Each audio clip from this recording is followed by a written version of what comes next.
আসসালামু আলাইকুম viewers, welcome back to my channel Tuya easy কিচেনে আপনাদের সবাইকে স্বাগত। আজ আমি আপনাদেরকে রেশমি কাবাব তৈরি করে দেখাবো। খুবই মজার একটা রেসিপি, ইফতারে তৈরি করতে পারেন এবং সামনে ঈদেও এটা তৈরি করতে পারেন। সবাই খুবই পছন্দ করবে। সহজভাবে তৈরি করে দেখানোর চেষ্টা করেছি।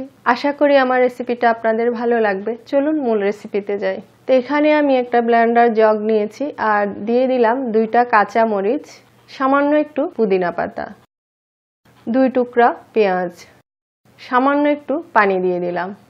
এগুলো এখন একসাথে আমি ব্লেন্ড করে নিব। তো ব্লেন্ড করে নিয়েছি দেখতে পাচ্ছেন। তো এটা এক সাইডে রেখে দিলাম। আর এখানে আমি চিকেন নিয়েছি 400 গ্রামের মতো হবে। চিকেনগুলোকে এরকম কিউব করে ছোট ছোট করে কাটার চেষ্টা করবেন যেন সবগুলো এক সমান হয়। আমি এরকম করে কেটে নিয়েছি, দেখে হয়তো বুঝতে পারছেন। আর চিকেনটাকে আমি নেটে রেখেছিলাম পানিটা ঝরার জন্য। দেখতে পাচ্ছেন পানিটা ঝরে গেছে, পানিটা ফেলে দিলাম আর চিকেনটা বাটিতে ঢেলে নিলাম। টক দই দিয়ে দিলাম হাফ কাপ, মালাই দিয়ে দিলাম হাফ কাপ। মালাই হলো দুধের সর দিয়ে দিলাম আর কি। আদা বাটা দিয়ে দিলাম 1 চা চামচ, রসুন বাটা দিয়ে দিলাম 1 চা চামচ, জিরার গুঁড়ি দিয়ে দিলাম হাফ চা চামচ, গরম মশলা দিয়ে দিলাম 1.25 চা চামচ, গোলমরিচের গুঁড়ি দিয়ে দিলাম 1/4 চা চামচ, চিলি ফ্লেক্স দিয়ে দিলাম 1/4 চা চামচ, লবণ দিয়ে দিলাম হাফ চা চামচ আর ব্লেন্ড করে রাখা পুদিনা এবং কাঁচা মরিচের পেস্টটা দিয়ে দিলাম। টেস্টিং সল্ট দিয়ে দিলাম 1 চিমটি। এখন সব একসাথে ভালো করে আমি মেখে নিচ্ছি। টেস্টিং সল্ট সামান্য একটু দিবেন, এতে টেস্টটা বাড়ায়। অনেকের ধারণা টেস্টিং সল্ট স্বাস্থ্যের জন্য ক্ষতিকর। পরিমাণটা ঠিক রাখে যদি আপনি ইউজ করতে পারেন, স্বাস্থ্যে তেমন একটা কোনো ক্ষতি করে না। খুবই মজার একটা রেসিপি। পুরো রেসিপিটা ফলো করে একবার তৈরি করে দেখবেন, আশা করি ভালো লাগবে। আর আমার রেসিপিটা যদি ভালো লাগে লাইক কমেন্ট শেয়ার করবেন, আমার চ্যানেলটি সাবস্ক্রাইব করবেন, আমার পাশে থাকবেন, অনুরোধ রইল সবার কাছে। তো আমি ভালো করে এগুলো সুন্দর করে মেখে নিয়েছি দেখতে পাচ্ছেন। আর এগুলো এখন আমি 3 থেকে 4 ঘন্টার মতো রেস্টে রাখবো। এটা যত বেশি সময় আপনি ম্যারিনেট করতে পারেন তত এটার টেস্টটা ভালো আসবে। ফিরে আসলাম 4 ঘন্টা পর।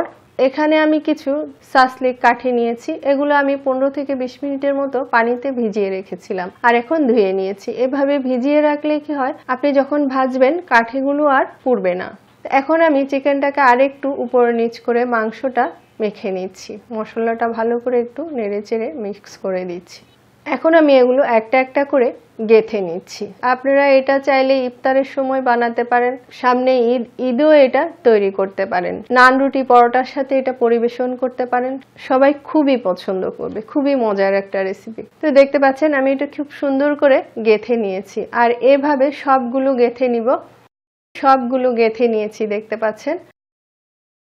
আর বাকি এই মশলাটা রয়ে গেছে, এটা আমি ভাজার সময় উপর দিয়ে ব্রাশ করে করে দিব। তো এখন আমি ভাজতে চলে যাচ্ছি। চুলায় একটা ফ্রাই প্যান বসিয়েছি আর ফ্রাই প্যানে সয়াবিন তেল দিয়ে দিলাম 2 টেবিল চামচের মতো। আপনারা চাইলে এখানে বাটার ইউজ করতে পারেন, এতে করে টেস্টটা আরো বেশি ভালো আসবে। তেলটা গরম হওয়ার পর একটা একটা করে কাবাবগুলো দিয়ে দিচ্ছি। চুলার আঁচটা মিডিয়ামে আছে। মিডিয়াম আঁচে এগুলো আমি উল্টে পাল্টে ভেজে নিব।